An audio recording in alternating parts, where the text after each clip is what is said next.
Bonjour à tous, merci de vous être connectés pour ce second webinaire des vendredis de l'eau, l'aménagement et de l'urbanisme organisé par le SMEAG dans le cadre du SAGE Vallée de la Garonne. On va patienter encore quelques minutes pour commencer à l'heure.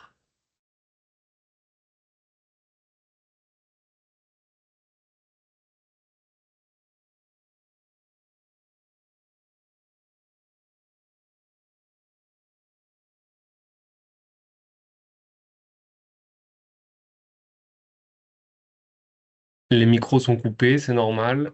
Vous pouvez communiquer à travers le chat et on répondra à vos questions si besoin.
J'espère que vous m'entendez bien.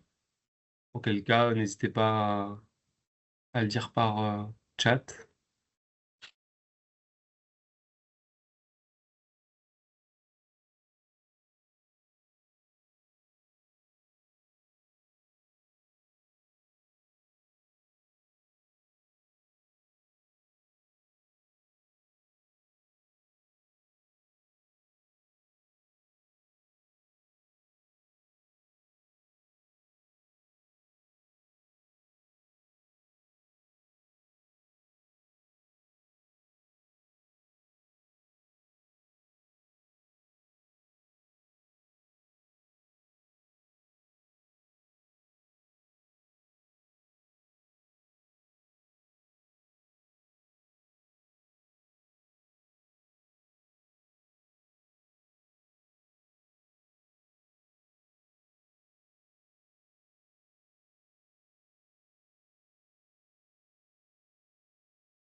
Le son fonctionne.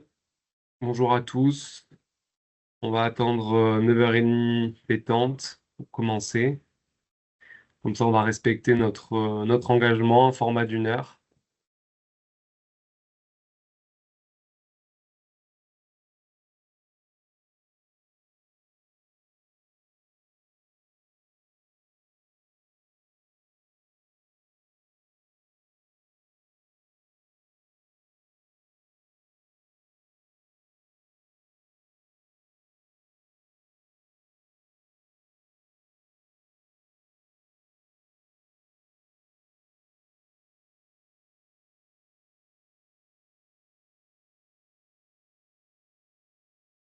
Vous pouvez déjà retrouver l'ensemble des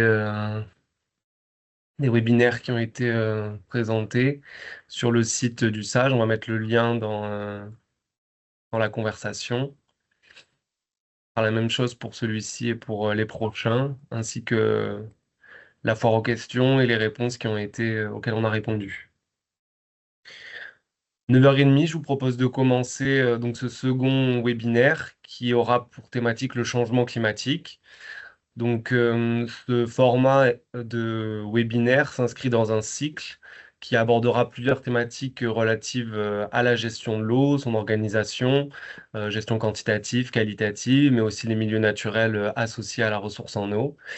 C'est un cycle de webinaire qui est organisé par le SMEAG et en collaboration avec plusieurs partenaires. Donc, vous voyez les différents logos qui s'affichent. Aujourd'hui, on fera intervenir l'AUAT. L'AUAT qui parlera de l'exercice prospectif sur lequel elle a travaillé durant un séminaire. Donc là, vous avez l'ensemble des dates. Vous pouvez les noter dès à présent sur les prochaines thématiques qui seront abordées.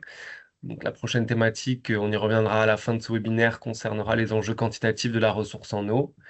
À la fin de chaque webinaire, on vous adresse un formulaire de satisfaction de façon à pouvoir améliorer la présentation, éventuellement l'organisation de ce nouveau dispositif d'information.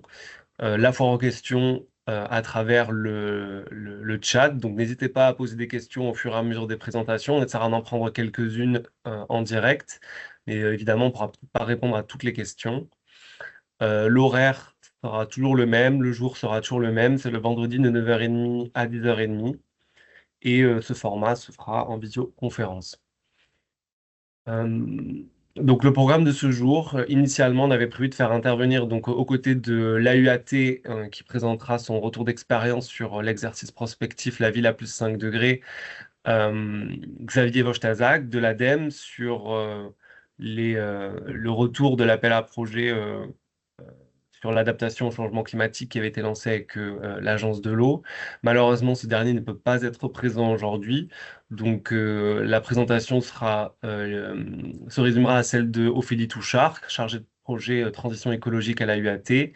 Et je commencerai ce webinaire par le projet Life Eau et Climat, un projet européen sur lequel le SMEAG, donc syndicat mixte d'études et d'aménagement de la Garonne, s'est engagé et a engagé notamment le territoire du Sage et plus globalement de l'Intertage sur lequel les études hydroclimatiques ont reposé pour élaborer une stratégie d'adaptation. Vous avez le lien, voilà, avec l'ensemble des éléments d'information sur ce cycle de webinaire qui s'affiche sur cette diapositive. On vous l'a remis dans la conversation. Donc voilà, comme je vous le disais, Xavier Vochtazak ne pourra pas intervenir. Et donc, sans plus tarder, je vous propose de commencer par la première présentation sur le projet LIFE Eau et Climat, ses apports sur le schéma d'aménagement et de gestion des eaux de la vallée de la Garonne et l'intersage Garonne. Donc, la présentation sera articulée autour de différents points qui reprennent la démarche qui a été adoptée durant ce projet européen. Donc, je commencerai par vous présenter le cadre de ce projet. Ensuite, de quelle façon est-ce qu'on a caractérisé l'exposition du territoire au changement climatique, ainsi que les facteurs non climatiques qui accentuent sa sensibilité, de façon à pouvoir qualifier la vulnérabilité au changement climatique et pouvoir enfin définir des objectifs plus pertinents en matière d'adaptation pour recenser les options qui sont mobilisables afin de réduire ces fragilités et essayer d'organiser l'ensemble de ces actions au sein de trajectoires d'adaptation.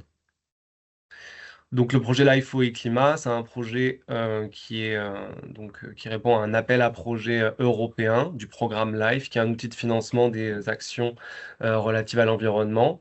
Dans ce cadre-là, c'est spécifique à l'atténuation et l'adaptation au changement climatique. Et sur ce projet, l'Agence de l'eau Adour-Garonne est également cofinanceuse des actions. L'objectif de ce projet, qui a commencé le 1er septembre 2020 pour une durée de 4 ans, est de mieux intégrer l'adaptation au changement climatique dans la planification locale à l'échelle des SAGE. Donc, c'est un projet qui est coordonné par l'Office international de l'eau et qui réunit un consortium de partenaires techniques et scientifiques qui vont être des leaders de différentes actions, qui vont proposer des outils qui vont être mis en œuvre par des partenaires territoriaux. Donc, ce sont des structures de gestion locale de l'eau qui sont porteuses de SAGE. Donc, vous voyez la carte des différents SAGE en France qui ont été impliqués dans ce projet. Au total, on a 14 partenaires. Donc, on a en premier lieu le bureau d'études Actera qui a proposé des outils de diagnostic des vulnérabilités et des méthodologies pour élaborer une stratégie d'adaptation. On a Météo France qui a proposé la mise en ligne à travers le portail DRIAS Eau, qui est le pendant du portail DRIAS Climat, de toutes les données hydroclimatiques qui ont vu le jour à travers le projet Explore 2 qui s'inscrit à la suite du projet Explore 2070, qui a été piloté par le ministère et auquel l'INRAE a contribué. Et une autre action pilotée par l'Office international de l'eau qui visait à favoriser les données aux structures porteuses de schémas d'aménagement et de gestion des eaux, des outils pour mieux mobiliser les acteurs locaux. Donc ça a donné lieu à un guide, un recueil d'outils qui sont disponibles sur le site Gesto. Tous les liens sont disponibles à la fin de ma présentation. Vous pourrez les consulter dans un second temps. Et l'INRAE qui, lui, a réalisé un livre blanc sur la réalisation d'études prospectives sur la base des retours d'expérience des différentes structures qui étaient démonstratrices, donc dont le SMEAG. Et le pôle de compétitivité Hydreos, qui est devenu Aquanova, qui est chargé de la réplicabilité, de la diffusion des résultats. Il y a d'ailleurs eu un séminaire de présentation en partenariat avec l'Agence de l'eau à Dour-Garonne qui a eu lieu cette année, il me semble, auquel certains d'entre vous ont probablement participé. Donc sur notre territoire, c'est vraiment le périmètre du SAGE Vallée de la Garonne qui était le territoire démonstrateur. Donc le SAGE Vallée de la Garonne, c'est un outil de planification, c'est l'équivalent du SCOT dans le domaine de l'eau. Qui se construit autour d'un projet d'aménagement et de gestion durable de l'eau, qui propose des règles opposables aux projets d'aménagement sur, dans notre cas, la protection des zones humides et la lutte contre les ruissellements extrêmes. Donc un territoire assez conséquent, ce qui représente 8200 km², avec une population qui s'élève à 1,5 million d'habitants, principalement concentrée autour de l'agglomération de Toulouse. Mais on travaille également dans le cadre de ce projet à l'échelle de l'intersage avec les différents sages adjacents qui s'inscrivent de part et d'autre du fleuve Garonne de façon à pouvoir avoir une approche bassin versant. Dans le cadre de ce projet, on a organisé les différents outils à notre disposition au sein d'une étude fil rouge qui répondait directement à une disposition du SAGE visant à développer les études socio-économiques pour préciser la démarche d'adaptation au changement climatique. Donc pour ça, on a présenté cette étude lors d'un webinaire de lancement le 14 octobre 2022. On a entamé une phase de travail sur les vulnérabilités, une phase de travail sur la trajectoire d'adaptation, et là une phase donc expérimentale sur l'approche socio-économique de cette stratégie d'adaptation, qui donnera lieu à un webinaire de restitution, donc initialement prévu en juin 2024, mais qui aura lieu à la fin de l'année, le 18 décembre.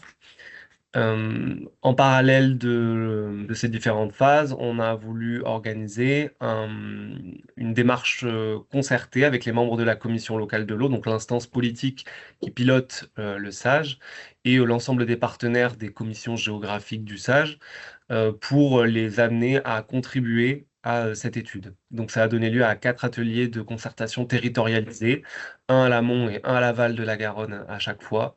Donc 4 fois 2, 8 ateliers au total. Donc on a commencé dans un premier temps par diagnostiquer les vulnérabilités à l'aide de ce guide que vous retrouverez sur le site Gesto, donc le lien sera à la fin de la présentation, qui est un outil d'aide à la décision qui a été proposé aux structures locales de gestion de l'eau et qui s'inspire des méthodologies proposées par l'ADEME. Donc c'est un outil qui permet de coupler à la fois des résultats issus de l'analyse des pressions du changement climatique sur la ressource en eau, et qui vise à croiser cela avec les connaissances locales du territoire, les différentes caractéristiques socio-économiques et environnementales qui sont constitutives de la fragilité du territoire et de sa force. Ça dépend comment on le perçoit. Donc, on a fait 2 ateliers de concertation dans le cadre de ce diagnostic des vulnérabilités. Donc, ça a été une démarche qui a mobilisé fortement les acteurs de terrain, puisqu'à chaque fois, on avait environ une trentaine de participants à chaque atelier, avec voilà, un engouement, une véritable implication des différents acteurs, donc des représentants des collectivités territoriales constitutives du SAGE, des représentants des différents usagers de la ressource en eau, et également des administrations publiques, services de l'État, agences de l'eau, etc. De façon à pouvoir produire un diagnostic partagé qui soit consensuel. La vulnérabilité, pour revenir un petit peu dessus, c'est un concept assez fondamental lorsqu'on souhaite s'adapter au changement climatique, puisque on s'adapte à quoi? On s'adapte à un certain niveau de réduction de vulnérabilité.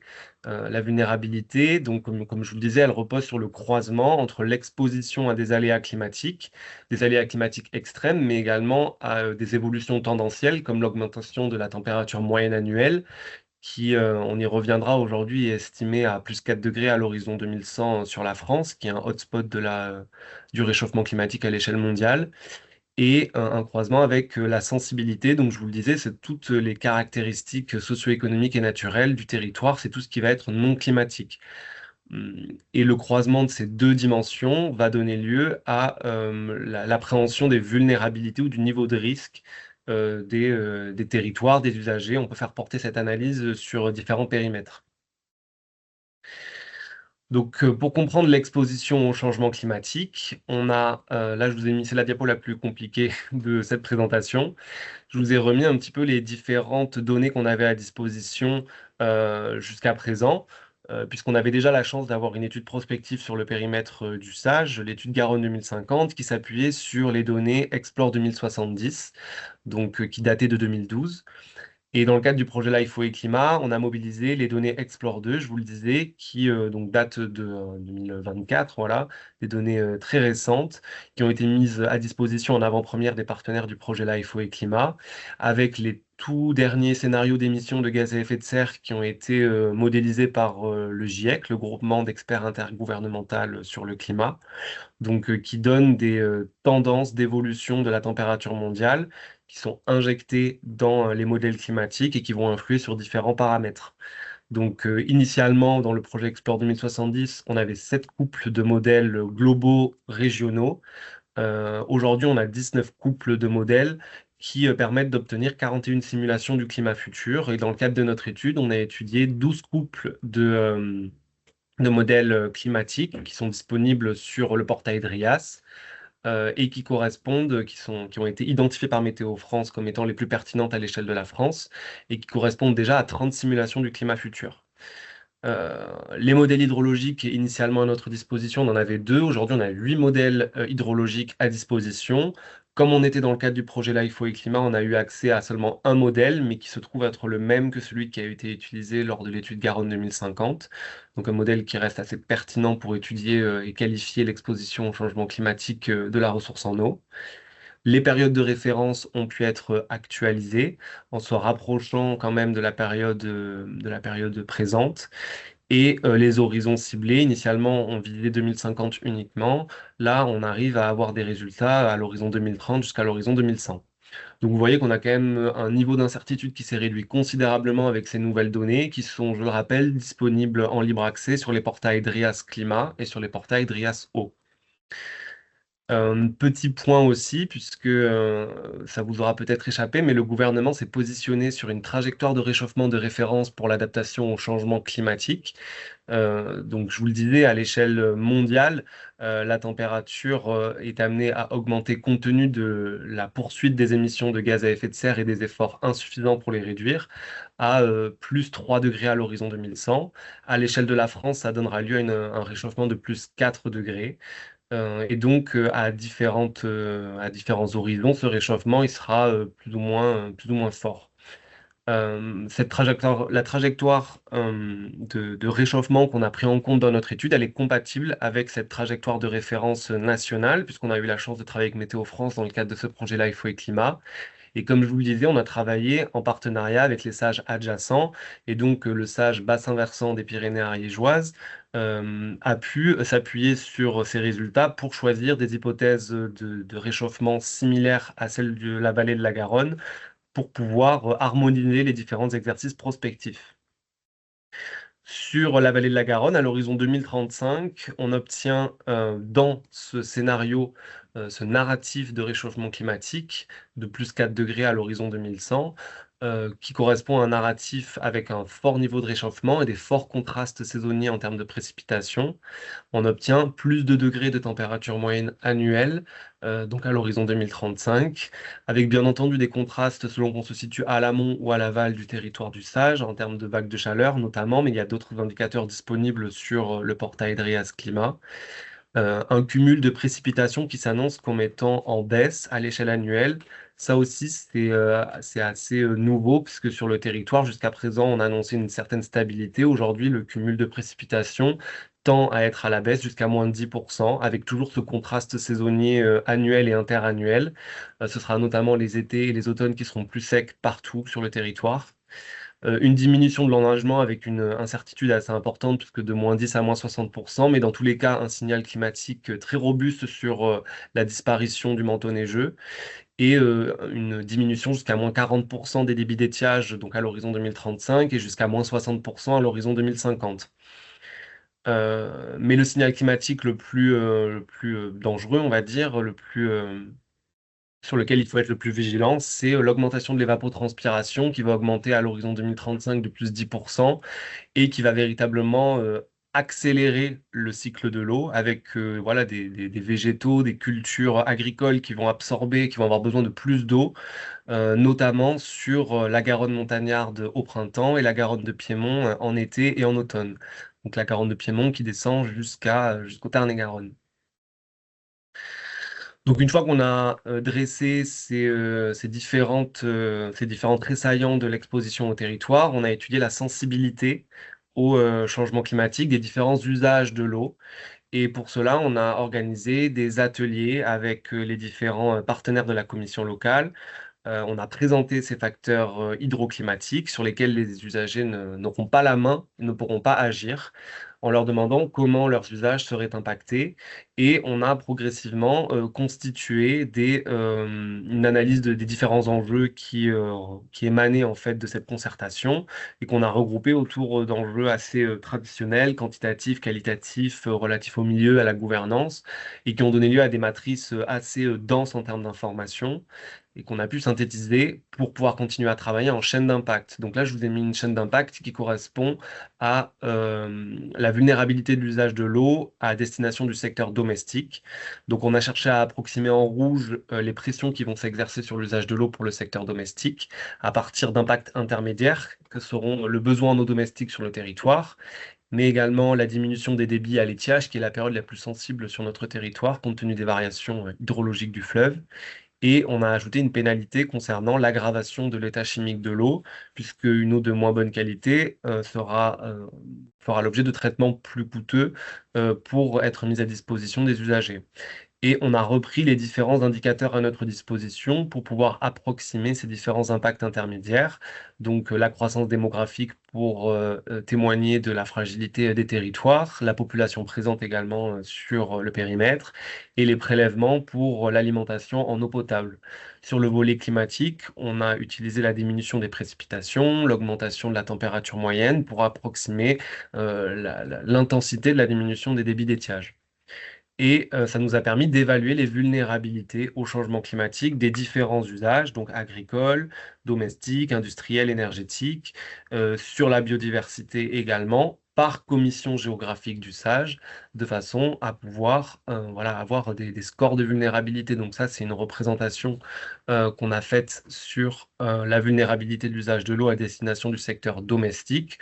Pour chacune des commissions géographiques, on arrive à, voilà, en croisant l'exposition et la sensibilité, qui sont deux concepts fondateurs de la vulnérabilité, on arrive à positionner les commissions géographiques en fonction de leur fragilité. Et on voit que la CG, la commission géographique 2, qui correspond à la Garonne de Piémont, de la confluence du Salat jusqu'à Blagnac, est l'une des plus sensibles au réchauffement climatique, compte tenu notamment de la présence de l'agglomération toulousaine et de l'état des masses d'eau sur ce territoire, mais que la commission la plus exposée au réchauffement climatique, c'est bien la Garonne montagnarde, avec voilà, la disparition du manteau neigeux, le tarissement de certaines sources qui sont observables, qui ont été observables déjà en 2022. Et donc, on a essayé de synthétiser l'ensemble de ces vulnérabilités dans ce joli schéma qui représente l'ensemble des dimensions que j'évoquais. Donc, les cubes les plus élevés représentent les vulnérabilités les plus importantes. Donc, on voit les scores qui vont jusqu'à 25 et jusqu'à 23 et qui pèsent sur la biodiversité et les milieux aquatiques. Et lorsqu'on veut comprendre l'origine de cette vulnérabilité, on regarde en deux la sensibilité, donc c'est la largeur du cube, et l'exposition en 3, la profondeur du cube. On voit aussi également les pénalités qui ont été ajoutées sur certains des usages. Donc, je vous le disais, pour l'usage domestique, ça va être l'état qualitatif des masses d'eau. Sur l'usage agricole, ça va être la sensibilité à l'érosion des sols qui sont moins capables de retenir l'eau. Et de cette façon, on arrive à avoir un diagnostic plus précis qui nous permettra de réorienter l'animation du sage et de prioriser voilà, les actions qui vont permettre de s'adapter au changement climatique. Ça nous permet donc de définir des objectifs et de recenser les options d'adaptation qui vont être mobilisables. Donc, l'adaptation au changement climatique, pour revenir un petit peu sur ce concept, c'est quelque chose qui vise à davantage anticiper l'évolution du climat. Ce graphique, il représente assez bien, de façon schématique, ce à quoi on est confronté, hein. On peut voir le premier point rouge qui peut correspondre à l'été 2022 qu'on a observé sur notre territoire, qui correspondait à un extrême jamais vu auparavant. Lorsqu'on le reporte sur la courbe orange, on voit que cet événement sera un événement moyen à l'horizon 2050 et Météo France nous confirme cette affirmation, puisque son bilan climatique voilà, l'a démontré. Et cette variabilité interannuelle qui va donner lieu à des extrêmes encore plus importants va contribuer à augmenter cette tendance à laquelle on devra faire face. Donc l'adaptation au changement climatique, elle va porter à la fois sur une tendance moyenne de réchauffement, par exemple, qui va être en hausse, mais également à des pics de température qui vont dépasser ceux qu'on observait précédemment. Donc, c'est deux échelles d'adaptation auxquelles on doit faire face, une augmentation, par exemple, de la température moyenne et une augmentation du nombre de vagues de chaleur. Pour pouvoir s'adapter, on s'est appuyé sur un guide qui a été fourni par le partenaire Actiera, un guide méthodologique qui permet de définir une stratégie d'adaptation déclinable en différentes trajectoires d'adaptation sectorielles. Donc, on a réalisé 4 ateliers à l'amont et à l'aval, toujours avec les acteurs des commissions géographiques et membres de la clé, pour pouvoir avoir une stratégie co-construite. On s'est appuyé pour cela sur les pistes d'adaptation qui sont déjà identifiées à l'échelle globale dans le plan d'adaptation au changement climatique de l'Agence de l'eau qui a été produit en 2018, qui identifie 118 actions pour réduire la vulnérabilité des usages et des milieux et contribuer à l'atteinte du bon état écologique des masses d'eau. Ce plan d'adaptation, il est repris dans la stratégie territoriale de la Commission Garonne, qui est un document de planification, une feuille de route, voilà, hein. C'est décliné en une feuille de route opérationnelle pour la gestion quantitative notamment, qui va jusqu'à l'horizon 2027, à laquelle le SMEAG a contribué pour maîtriser voilà, le déficit qui a été estimé par la précédente étude Garonne 2050 à 250 millions de mètres cubes.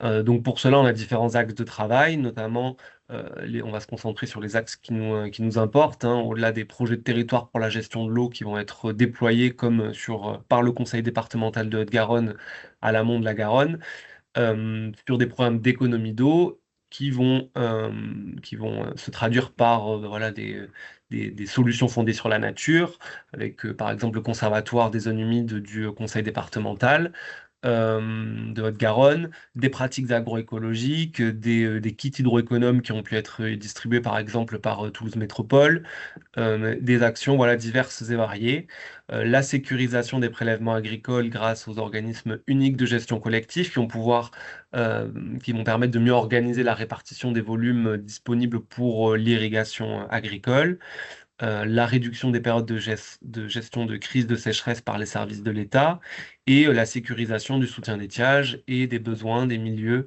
et des usages, avec des seuils de fonctionnalité écologique qui vont être précisés euh, pour améliorer cette gestion.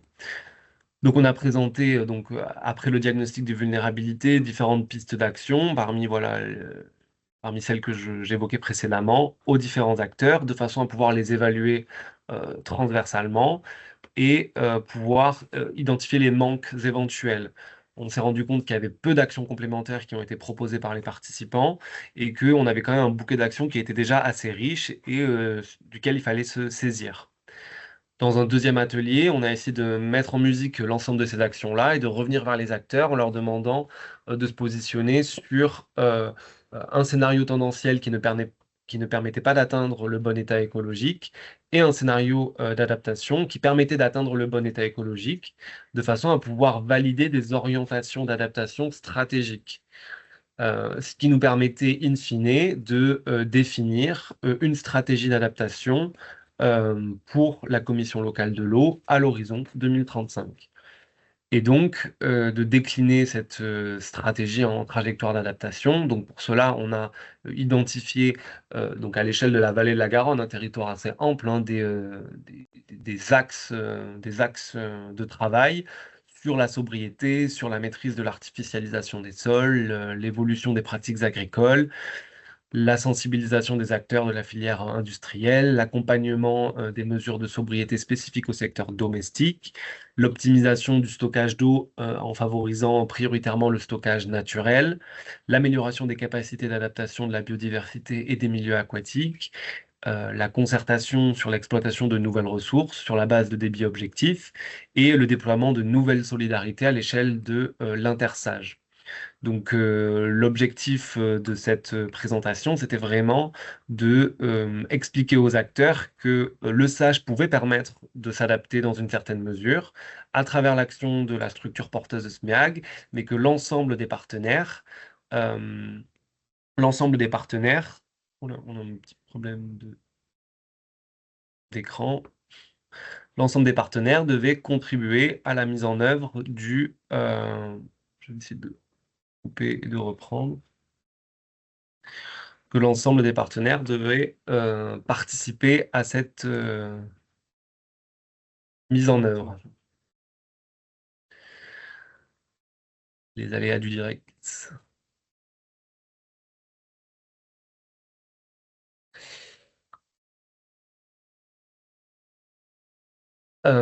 Et donc on a un travail supplémentaire, parce qu'on arrive à la fin du projet Life et Climat, qui devra permettre à la commission locale de l'eau de décliner cette stratégie sur les différents territoires de commission géographique. Donc, ce sera un travail qui donnera lieu à très court terme, dès l'année prochaine, à des ateliers spécifiques avec les partenaires du SAGE et, euh, qui permettra également de revenir sur l'ensemble des données disponibles, repréciser les vulnérabilités pour justement pouvoir repréciser les objectifs d'adaptation imputables à chaque territoire. Voilà pour ma part. Donc, comme je vous le disais, je vous ai listé l'ensemble des ressources à disposition sur lesquelles vous pouvez vous appuyer. Donc, la présentation du projet Life et Climat et l'ensemble de ces sortants. Les deux portails DRIAS qui sont des mines d'or en termes d'informations climatiques et hydroclimatiques, les deux groupements d'experts régionaux sur le climat en Nouvelle-Aquitaine et en Occitanie qui synthétisent pour une bonne partie toutes ces informations-là. L'Observatoire de l'ADEME des plans climat air énergie territoriaux qui reprennent, voilà, qui reprend, ces documents reprennent des stratégies locales qui sont portées par les EPCI et le programme Life Nature Adapt qui a déployé la même démarche que le projet Life Eau et Climat sur les aires naturelles. Donc c'est une méthodologie assez consensuelle maintenant aujourd'hui que de passer par ces différentes étapes de caractérisation des vulnérabilités pour préciser des objectifs d'adaptation. Et bien sûr, l'espace documentaire du CEREMA sur le centre de ressources pour l'adaptation au changement climatique. Avant de passer peut-être à la seconde présentation, on va essayer de prendre quelques questions. Donc on a une question de Philippe Sonnet.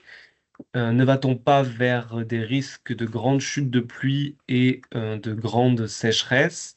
Alors effectivement, nous on travaille avec les données à notre disposition sur des périodes climatiques de 30 ans qui permettent de spécifier des grandes tendances climatiques.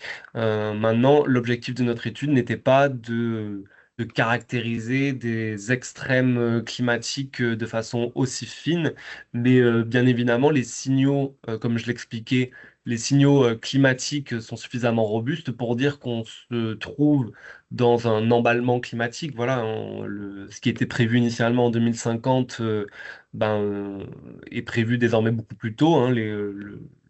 La machine climatique s'accélère et donc on peut imaginer que cette variabilité sous-jacente va nous amener à observer des extrêmes hydrologiques, que ce soit sécheresse, crues, inondations, plus importants, effectivement. Une autre question de Didier Scopel qui demande le déficit prévu par Garonne 2050, étude réalisée sauf erreur de ma part en 2014, devrait-il pas être réévalué? Effectivement, cette étude Garonne 2050 avait évalué un déficit qui était estimé à l'horizon 2050 à environ 1 milliard de mètres cubes. Ce déficit, il a été calculé à usage constant, donc sans adaptation de la part du territoire. Aujourd'hui, ce qu'on a observé avec les nouveaux résultats du projet Life Eau et Climat, qui ne visait pas à quantifier un déficit, hein, euh, nous confirme la robustesse du signal climatique qui a été utilisé par l'étude Garonne 2050. Et donc, on peut s'imaginer que le déficit ne va pas aller en s'améliorant, notamment si on ne s'adapte pas de façon plus proactive, mais cette réévaluation doit faire l'objet d'une étude dédiée. Une autre question de Pierre Tellier. Comment la question sensible du stockage de l'eau a-t-elle été abordée et quelles sont les pistes d'action évoquées avec le territoire pour que ce stockage soit naturel? Donc, je relis, cette question est longue. Comment la question sensible du stockage de l'eau a-t-elle été abordée? Sur cette première question, la question du stockage de l'eau dans notre stratégie a été adoptée à partir des usages, enfin des stockages existants. On a envisagé on n'a pas envisagé de nouveaux stockages puisqu'on s'est appuyé sur les éléments de concertation qui sont aujourd'hui à notre disposition. Pour l'instant, il n'y a pas de nouveau stockage envisagé et il est considéré que dans une perspective de sobriété qui est une injonction gouvernementale, il y a tout de même des axes de travail préalables à, à travailler sur la sobriété et les autres volets du mixte de solutions. Donc, quelles sont les pistes d'action évoquées avec le territoire pour que ce stockage soit naturel? Ces pistes sont toutes les actions qui vont être prioritairement fondées sur la nature pour permettre une réinfiltration de l'eau dans les sols, qui sont les meilleurs espaces de stockage en fait, puisqu'ils ne sont pas soumis aussi fortement à l'évapotranspiration que le stockage hors sol. On travaille également avec le SMEAG sur un projet de recharge maîtrisée de la nappe alluviale de la Garonne en Lot-et-Garonne, le projet Ramage, dont vous pouvez trouver des informations sur le site du SMEAG. Mais ce projet est également décliné en Haute-Garonne par le conseil départemental de Haute-Garonne, le projet Air-Garonne. Donc il y a différents volets de façon plus ou moins maîtrisée, que ce soit par le biais des milieux naturels et les services qu'ils nous rendent ou par des solutions plus techniques. Euh, voilà, donc on répondra aux autres questions sur la foire aux questions pour laisser le temps à Ophélie de présenter sa présentation et garder quelques questions pour un temps d'échange complémentaire à l'issue de cette présentation. Ophélie, euh, est-ce que tu peux, est-ce que tu nous entends? Est-ce que tu peux prendre la parole? Oui, je vous entends très bien. Vous m'entendez? Oui, très bien. En tout cas, merci pour cette invitation. Je suis Ophélie Touchard, donc je suis chargée de projet de transition écologique à l'Agence d'urbanisme de Toulouse, la UAT. Aujourd'hui, on va faire un peu le grand écart, puisque moi, je vais vous présenter un exercice prospectif, donc un exercice qui était court, hein. C'était comment on a pu intégrer la question du changement climatique. euh, à travers la création d'un séminaire et un format d'animation un peu particulier. Donc, je précise que là, on a construit cette présentation à deux, puisque je représente une collègue qui a vraiment construit le projet et le séminaire. Voilà, on l'a construit ensemble et je vais pouvoir dérouler cette présentation. Je vais enlever juste ma caméra parce que j'ai des petits soucis de connexion, sinon le temps de la présentation, et puis je pourrai la remettre juste à la fin de la présentation. Alors peut-être juste pour commencer, présenter très rapidement la UAT et puis surtout ses liens en fait avec les acteurs de l'eau. L'Agence d'urbanisme et d'aménagement de Toulouse Aire Métropolitaine, donc c'est bien une association de collectivités locales. Donc en fait, elle accompagne le développement des territoires en produisant des études, des documents d'urbanisme de ses membres. Et donc elle garantit de cette manière en fait une cohérence de la réflexion, la stratégie jusqu'à la traduction réglementaire, mais aussi la partie opérationnelle ou préopérationnelle de certains projets. Elle a également des missions soit d'animation ou d'observation territoriale dans lesquelles on peut retrouver la prospective territoriale. Ça, c'est pour rapidement vous rappeler ce qu'est la UAT, mais nous avions aussi envie de vous montrer que, en fait, en tant qu'acteur de l'urbanisme, on a depuis maintenant près de 15 ans un partenariat avec l'Agence de l'eau Adour-Garonne qui a pour but justement d'améliorer la prise en compte de tous les enjeux de l'eau dans les exercices soit de planification, soit d'aménagement, en renforçant la question de la synergie entre les acteurs de l'eau et l'urbanisme. Donc ça passe soit par l'échange de données, d'informations ou de retours d'expérience, mais aussi ça peut passer par de la coproduction entre acteurs de l'eau et acteurs de l'urbanisme. Et plus précisément, avec le SMEAG et le Sage Vallée de la Garonne, on peut avoir une collaboration, soit dans le cadre d'élaboration de SCOT, soit en participant au groupe de travail eau et aménagement du Sage Vallée de la Garonne. Voilà. Donc pour présenter peut-être ce qu'est la prospective territoriale, nous, on l'a définit au sein de l'agence comme une démarche d'anticipation qui part de l'analyse des tendances actuelles, puis la création de scénarios futurs pour guider donc les décisions politiques et stratégiques vers un avenir désirable. Donc il y a des choses qui ressemblent un peu quand même à l'idée de ce qui a été présenté avant, mais c'est un peu différent de ce qu'on faisait nous jusque-là en tant qu'agence. On travaillait un peu une dimension prospective, mais plutôt dans des cadres réglementaires, cadrés de documents d'urbanisme, comment on travaille des scénarios dans le cadre de schémas de cohérence territoriaux, dans le cadre de plans locaux d'urbanisme. Ou quand on crée des plans guides, on a cette idée de comment on se projette sur un territoire à horizon peut-être de 10-20 ans. Mais là, à partir des années 2000, on a commencé à plutôt travailler sur comment on se projette à 50, 100 ans et en fonction de certaines thématiques. Et le changement climatique en a été aussi une thématique essentielle qui a émergé là-dessus. Euh, Peut-être pour vous présenter ce qu'elle n'est pas et ce qu'est la prospective territoriale.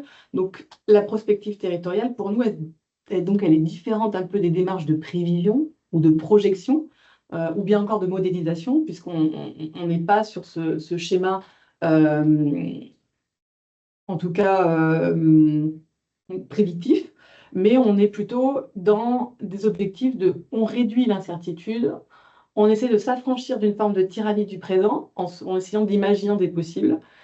Et on a pu aussi, sur ce format-là, tester des nouveaux formats d'animation, un peu moins réglementaires, comme on le disait, et un peu plus participatifs. Donc, jusque-là, on a eu trois thématiques qui sont apparues, avec la question de la décarbonation des mobilités à 2050, où là, on a eu un gros travail sur comment on propose différents scénarios autour de l'aire d'attraction toulousaine, avec la mobilisation de forums, de plénières et de participation d'ateliers, d'entretiens d'experts, et qui a fait vraiment l'objet aussi d'une prochainement, je ne sais pas si la publication est encore est encore publiée, mais c'est vraiment, pour le coup, là, vraiment un gros travail sur une année et qui va donner des résultats très prochainement. On a la démarche Notre Demain, qui a, elle, pour objectif d'essayer de se projeter à l'horizon 2070, mais en proposant de projeter l'aménagement avec des jeunes publics. Comment les jeunes publics peuvent s'intéresser à la question de l'aménagement, de la planification territoriale, et qu'est-ce que ça peut apporter aussi pour nous, euh, professionnels de l'urbanisme, qu'est-ce que ça remet en cause un peu nos schémas mentaux classiques. Et puis dernièrement, on a eu donc là ce séminaire La Ville plus 5, qui est pour le coup une opération sur un atelier et qui devait questionner comment on arrive à s'adapter à l'horizon 2100 au changement climatique et à quelles échelles. On va le voir juste après. Donc voilà, c'était une rencontre pour questionner donc, le modèle urbain de l'aire métropolitaine de Toulouse à 2100, en se posant cette question, est-ce qu'on saura s'adapter à la ville de demain à un climat de plus 5 degrés? Donc, je tiens à préciser que là, l'eau, ce n'était pas la seule entrée du séminaire, nous allons le voir plus loin, hein. Mais on va préciser, en fait, il y a eu quand même des entrées sur les aspects de la gestion de la ressource en eau et de la prévention des événements extrêmes qui nous permettent de faire des focus sur ces deux dimensions. Donc, si on arrive un peu au format du séminaire, donc, donc c'était le 19 juin 2024, on a eu à peu près 70 personnes, donc on a rempli la jauge qu'on s'était fournie. Et puis, c'était organisé avec une matinée, avec une plénière, des conférences, tables rondes et des ateliers collaboratifs avec les participants. Et l'après-midi, on avait deux balades climatiques qui étaient proposées.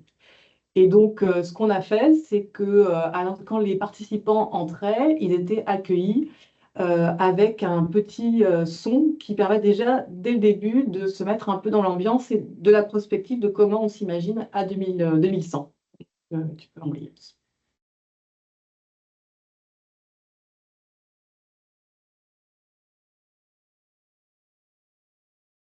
Moi, j'entends rien.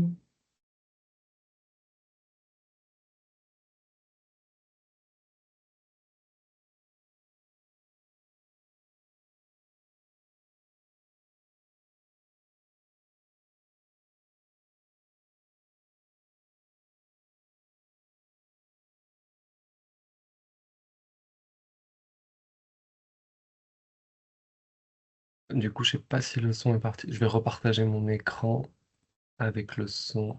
Oui, peut-être il faut inclure le son Ouais. dans le partage. Hop là. Baisse ton On micro. reprend. Chantier commence plus tôt.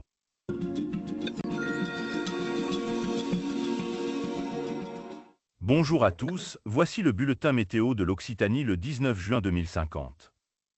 On souhaite un bon repos aux Toulousains qui ont subi hier leur 9e nuit tropicale consécutive alors que l'été n'a pas encore débuté. Les parkas d'été sont toujours de rigueur pour se protéger du moustique tigre porteur de 3 nouveaux virus. Pour protéger la santé des travailleurs, la trêve estivale des chantiers commence plus tôt. À partir de la semaine prochaine, aucun travail d'extérieur, de nuit comme de jour, n'est permis sur le territoire. C'était le bulletin météo du 19 juin 2050.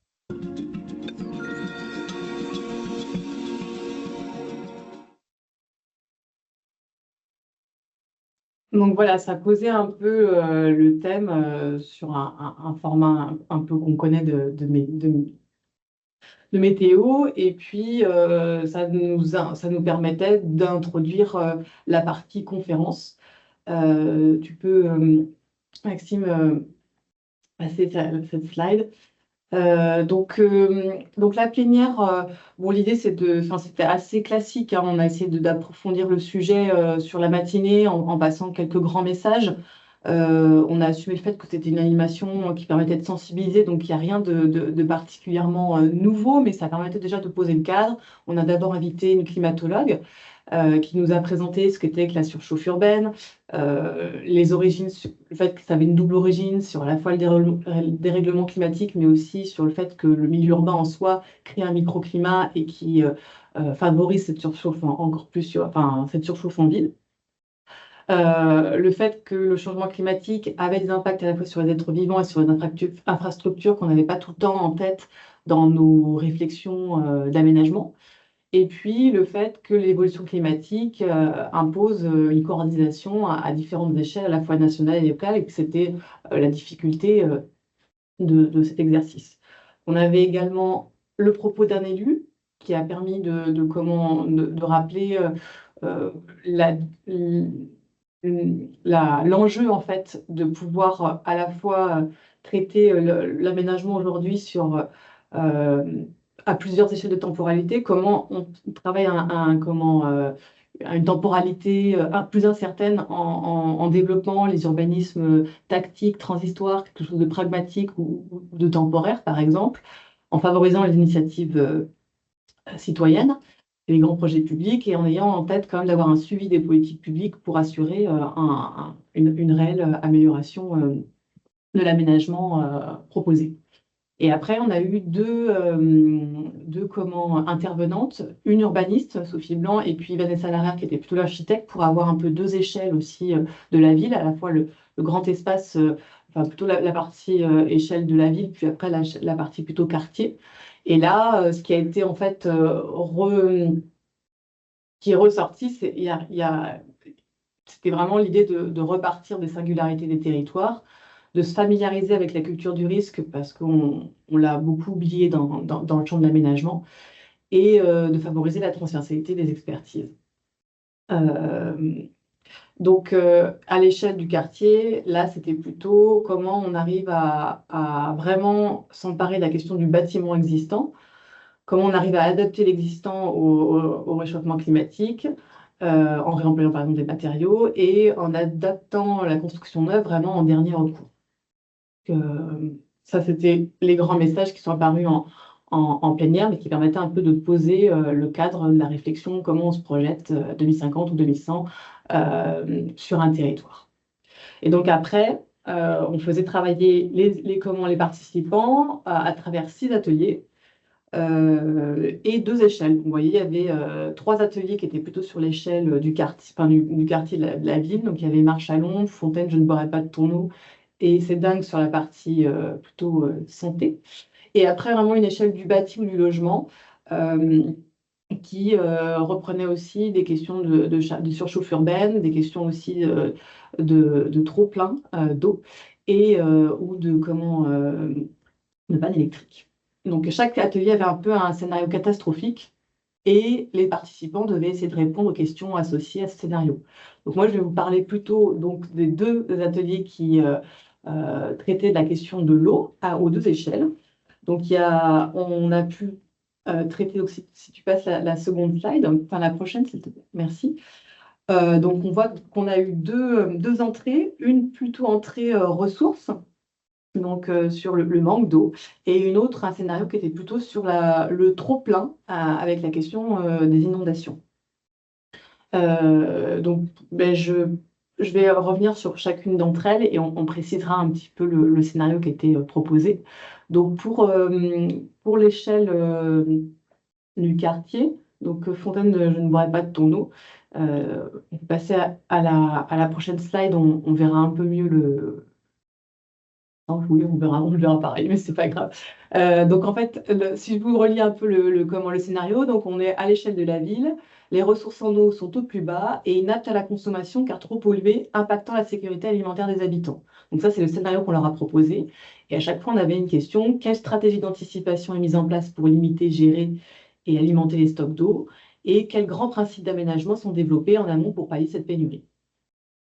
Donc, ce qui est ressorti en fait de ces ateliers, c'est plusieurs points qui sont pas forcément des choses qu'on ne connaît pas, mais qui sont prises sous un prisme soit qu'on a oublié de bon sens, soit qu'on peut optimiser. Donc, il y avait la question de favoriser un stockage de l'eau équilibré en insistant sur la question de l'infiltration. Donc là, en soi, ben, c'est des choses et les acteurs de l'eau rappellent tout le temps et qui sont, mais qui est là mis en avant en premier par les participants en disant voilà, on veut des espaces de pleine terre partout dans la ville, par exemple.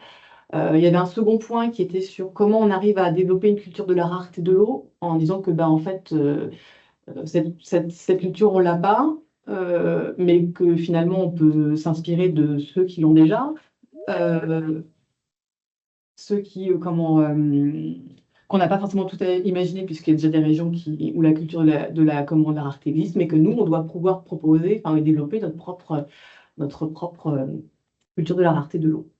Il y avait également un troisième point qui était plutôt sur comment on arrive à encadrer strictement et ou mutualiser les usages de l'eau, comment on arrive à concilier, ben, il y a une sécheresse et il y a vraiment parallèlement vraiment une pénurie en eau, comment on arrive à soit encadrer, soit aussi inciter à mutualiser. Donc là, il y a eu des exemples comme bah, voilà, davantage de piscines collectives versus interdiction de piscines individuelles. L'idée, c'était un peu de brainstormer, c'est pas de sortir des choses, des actions. Hein. On n'est pas du tout dans cet exercice-là pour la prospective. Et puis le dernier point, c'était si on programmait la ville en 3D, où l'idée, c'était de montrer qu'on avait une prise en compte insuffisante actuellement sur la question des sous-sols et des réseaux dans l'aménagement du territoire et qu'on avait besoin de pouvoir questionner en tout cas, réfléchir et penser l'aménagement avec le sous-sol et la rénovation aussi des réseaux. Donc voilà, ça c'était un peu les principaux points à l'échelle de la ville. Et puis, on a eu un second atelier qui était lui plutôt sur le trop-plein, donc sur la question des inondations. Et là, le scénario était le suivant. Les épisodes Cévenol arrivent sur le territoire de la métropole. Le territoire subit régulièrement des pluies intenses associées à des fortes chaleurs, donc qui entraînent des catastrophes naturelles en chaîne, ruissellement, coulées de boue, gonflement des sols, vents violents, fragilisation des bâtis, épidémies. Donc les deux questions, c'était un peu sur le même principe que la précédente. Comment les acteurs de la ville adaptent les bâtiments et leurs usages et quelles solutions pour les bâtiments existants. Et donc là, il y avait plusieurs choses qui sont apparues. Le premier point, c'était comment on arrive à éviter la maladaptation du bâti, soit sur de l'existant, en se disant, ben voilà, actuellement, il faut qu'on arrive à repenser nos rez-de-chaussée comme des espaces adaptés au risque climatique si on doit avoir affaire à des épisodes de coulée de boue, de ruissellement ou d'épisodes d'inondation soudaine comme on peut le voir actuellement, hein, avec, très concrètement. Et comment on arrive, si on fait du neuf, comment on arrive sur un développement de construction neuve à anticiper et à penser, par exemple, le développement de zones de refuge. Après, il y a un second point qui est assez traditionnel, mais qui montre qu'on a encore du travail à faire à l'échelle du bâti, c'est de comment on arrive à toujours mieux intégrer, donc là c'est encore la question du sol, hein, mais la question de la géologie, l'hydrologie à l'échelle de la parcelle, et sur quelle forme. Donc là, enfin, il y a des exemples déjà qui sont proposés. Et le dernier point, c'était de pouvoir travailler plus sur l'histoire des catastrophes naturelles. En soi, c'est des choses qu'on fait déjà. Quand on travaille sur la question des inondations, on a toujours un historique. Mais là, c'était plutôt l'idée de se dire comment on réintègre des méthodes ancestrales des bâtiments, qui étaient par exemple plus persistants, avec meilleure longévité, tout en travaillant aujourd'hui sur son optimisation avec des risques qui sont plus intenses et qui correspondent aussi aux effets du changement climatique. Donc voilà, ça c'était un peu les résultats qu'on a pu ressortir de ces deux ateliers et qui ont fait l'objet d'une publication.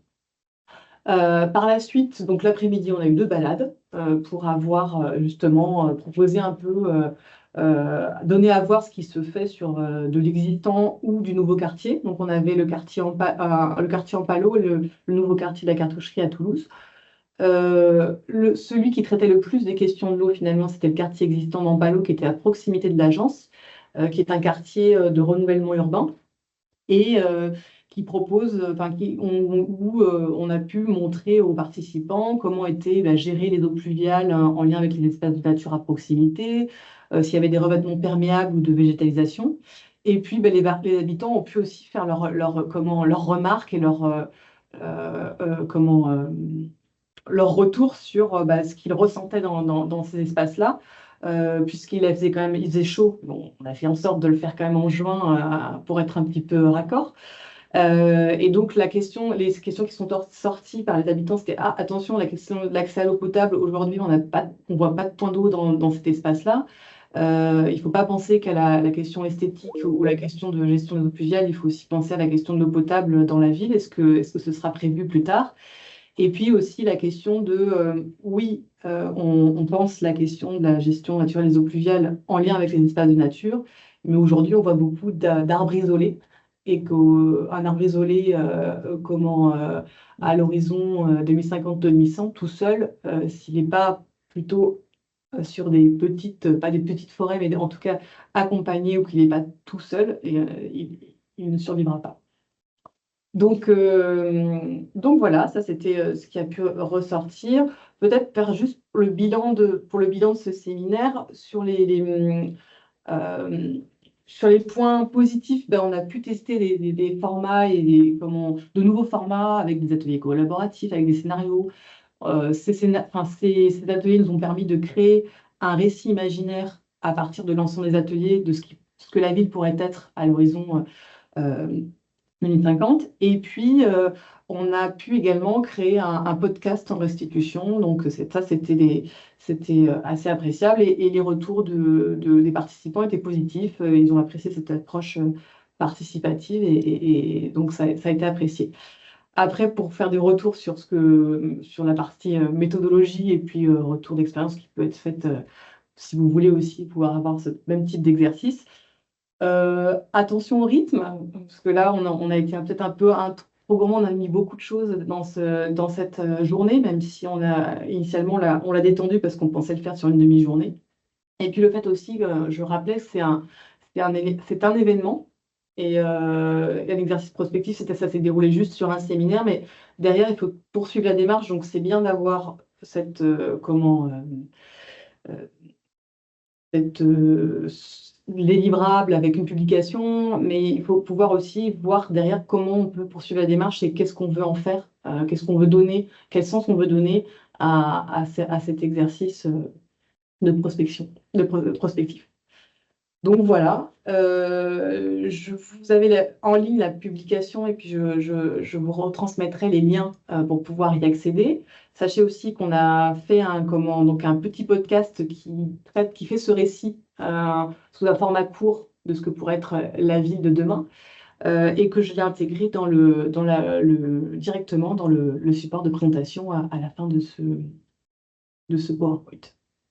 Voilà. Merci Ophélie. Donc on vous le disait, hein, n'hésitez pas à poser vos questions si vous en avez sur la présentation de Ophélie. Nous, en tout cas, on trouve que c'est intéressant comme exercice parce que on voit bien que c'est là où il y a encore des, euh, des travaux à faire en fait. Essayer, inviter les usagers dans notre cas de la ressource en eau, mais plus globalement les usagers du territoire, les habitants, à se projeter dans ce que sera l'environnement futur compte tenu du changement climatique, mais également dans notre cas l'agglomération toulousaine, la pression démographique qu'il va falloir gérer, accueillir pour pouvoir voir où sont les points de bascule, en fait, où sont les seuils critiques en termes d'habitabilité, de capacité de disponibilité de la ressource en eau par rapport aux populations. Donc, c'est là-dessus aussi qu'on souhaite travailler pour pouvoir étoffer l'exercice prospectif, essayer d'élaborer des scénarios d'usage. Et donc, ce type d'exercice, ça peut être une mise en bouche intéressante. Euh, Merci pour votre attention. Il nous reste 2 minutes simplement pour conclure. On va vous envoyer, donc je vous le disais initialement, un formulaire de satisfaction qui pourra nous être très utile pour améliorer le travail sur ces différents webinaires qui vous sont proposés. Euh, je tenais à signaler que le jeudi 21 novembre de 9h15 à 16h30 est organisée une journée sur la gestion intégrée des eaux pluviales pour conduire à un projet de désimperméabilisation des sols. C'est une journée qui est organisée par l'un de nos partenaires, voilà, l'association de bassin versant Tarn-Aveyron. Donc vous pourrez retrouver les informations sur leur site internet et on communiquera également dessus avec le résultat, le compte-rendu de ce webinaire. Je signale également qu'il y a une note d'analyse prospective qui est faite sur, j'ai parlé du SAGE bassin versant des Pyrénées ariégeoises, mais il y a une note prospective qui a été faite dans le cadre du SAGE Nest et Rivière de Gascogne, qui est disponible sur leur site pour mieux appréhender l'exposition de ce territoire. Et juste un mot peut-être pour terminer sur le prochain webinaire qui traitera des enjeux quantitatifs de la ressource en eau. Donc un chargé de mission du SMEAG interviendra pour vous présenter notamment les opérations de soutien d'étiage et l'influence sur le réseau hydrologique de la Garonne. Une participation à confirmer du syndicat mixte O47 qui met en place un schéma directeur d'alimentation en eau potable et d'assainissement. Et Cécile Rossi, directrice du syndicat mixte du SCOT Vallée de la Drôme Aval, qui nous parlera des relations qu'elle entretient avec le SAGE local pour favoriser les collaborations. Voilà, je crois que on a tout dit. Il est 10h30 et le webinaire est terminé pour aujourd'hui. Merci à tous de votre participation et on vous espère aussi nombreux pour le prochain webinaire, donc qui aura lieu le vendredi 29 novembre, 9h30, 10h30 en visioconférence. Merci Ophélie pour ton intervention et bonne journée à tous.